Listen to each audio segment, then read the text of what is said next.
Hello, rock fans! While you cannot lose your city in Rise of Cultures, you definitely want to partner up with cultures you encounter. Some of them will only consider you worthy if you prove your military superiority.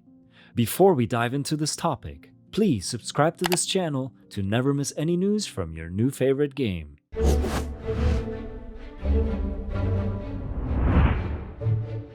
Barracks will be instrumental in your quest through the world map. There are several types of military barracks, and they allow you to produce different types of units. When you first start the game, you will only use infantry, melee and ranged alike. Research spearfighting to build your first infantry barracks, and slingshots to build ranged barracks. Both buildings allow you to recruit army units, which you can then use in your battles. To start your campaign, use the map button at the bottom left corner of the screen. While the initial battles you can win with just a few units, they will soon get more challenging. Remember to keep your barracks full and quickly replenish any losses you suffer. When you start any battle, you must first select the positions of your regiments on the starting fields.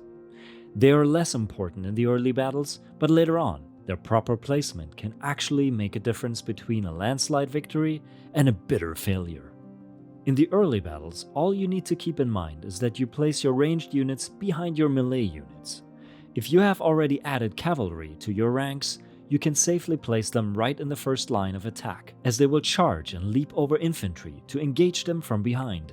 Obstacles on the battlefield can also change a lot. Plan ahead with them in mind and consider how your army can make their way around them. Your military units will improve as you progress through the technology tree. For example, your spear fighters will become swordsmen, then Kopis warriors, Psiloi, Hastati, and so on. A similar path of improvement applies to all other types of units. And there are lots of them. Melee and ranged infantry, represented by spear fighters and slingers, are the first ones you can train. Then you can add cavalry, heavy infantry, and siege weapons.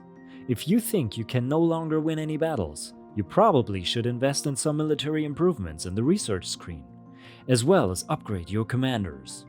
In addition to your units fighting directly on the battlefield, your army employs commanders with special skills. Your first commander, Harold, lets you use a boulder smash and directly inflict damage on your opponents.